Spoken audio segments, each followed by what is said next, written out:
Bao ngày mẹ trông, bao ngày mẹ mong con trở về. Trẻ sơ sinh bị ho và ngạt mũi, mẹ phải làm sao? Trẻ sơ sinh là đối tượng thường mắc các bệnh về tai mũi họng do sức đề kháng còn non yếu. Một trong số đó phải kể đến triệu chứng trẻ sơ sinh bị ngạt mũi và ho do tiếp xúc với các chất gây dị ứng, nhiễm vi khuẩn và virus.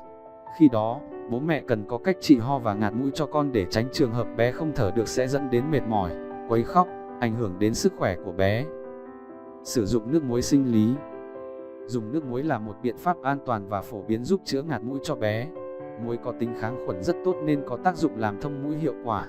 Mẹ có thể sử dụng nước muối theo hai cách, đó là sử dụng thuốc nhỏ mũi dạng muối sinh lý hoặc tự pha nước muối. Tuy nhiên, theo lời khuyên của các bác sĩ, mẹ nên chọn nước muối sinh lý NaCl 0,9% để rửa mũi cho bé.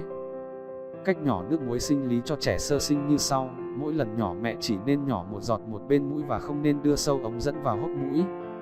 Sau khi nhỏ có thể mơ xa hai bên mũi cho trẻ. Mẹ cũng nên lau sạch vòi lọ nhỏ mũi sau khi nhỏ xong một bên mũi cho bé trước khi tiếp tục nhỏ sang bên lỗ mũi thứ hai để đảm bảo vệ sinh. Dùng dụng cụ hút mũi. Sau khi nhỏ mũi, mẹ có thể sử dụng dụng cụ hút mũi để hút các chất dịch nhầy. Lưu ý rằng trước khi đặt ống vào mũi của bé, mẹ cần bóp bầu cao su trước một lần. Sau đó, nhẹ nhàng hút các chất nhầy từ một bên mũi bằng cách đưa đầu ống vào mũi bé và thả nhẹ tay ra. Rồi bạn lặp lại tương tự cách làm đó đối với bên kia mũi. Tăng cường cho bé bú mẹ. Sữa mẹ là nguồn dinh dưỡng tốt nhất cho trẻ sơ sinh và trẻ nhỏ.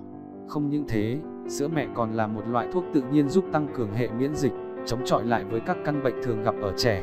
Vậy nên, khi bé bị ho, nghẹt mũi, mẹ nên tăng cường cho trẻ bú mẹ. Với những trẻ còn bú mẹ, để trẻ tăng cường chất lỏng vào cơ thể giúp loãng đờm và hạn chế vi khuẩn xâm nhập vào phổi của bé. Tắm nước ấm cho bé. Hơi nước là một trong những biện pháp tốt để khắc phục chứng ho và ngạt mũi ở trẻ sơ sinh. Khi tiếp xúc với hơi nước sẽ giúp chất đờm trong mũi bé được làm loãng và giúp mũi và họng được thông thoáng hơn. Đối với trẻ trên 2 tuổi, mẹ có thể cho thêm tinh dầu hoa oải hương hay tinh dầu hoa cúc vào nước tắm để giúp bé cảm thấy thoải mái và dễ chịu hơn. Dùng tinh dầu bạc hà. Tinh dầu bạc hà có tác dụng kích thích các mạch máu giãn ra từ đó, giúp cho không khí đi vào dễ dàng hơn để bé hít thở khi bị ngạt mũi. Mẹ có thể đốt một chút tinh dầu bạc hà trong phòng để giúp bé dễ thở hơn hoặc cho vào bồn tắm lúc xông hơi cho bé. Tuy nhiên, mẹ chỉ nên cho một chút thôi, nếu liều lượng quá mạnh có thể khiến trẻ bị khó thở hơn đấy. Sử dụng dầu tràm. Dầu tràm là một loại dầu gió được chiết xuất từ cây tràm. Trong dầu tràm có các chất eucalyptol, terpenol và eucalyptol có tác dụng sát khuẩn nhẹ, long đàm. Mẹ cùng dầu tràm xoa lên chóp mũi, vùng cổ, lòng bàn tay, bàn chân và ngực cho bé rồi xoa đều. Sau đó, mang tất, bao tay, đội nón và quấn khăn quanh vùng cổ để giữ ấm cho trẻ.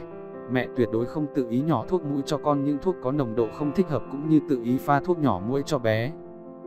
Khi bé bị ngạt mũi lâu ngày, dịch mũi bất thường thì rất có thể là dấu hiệu của viêm nhiễm đường hô hấp. Mẹ cần đưa trẻ đến gặp bác sĩ ngay để được chữa trị, phòng xảy ra những biến chứng nặng hơn.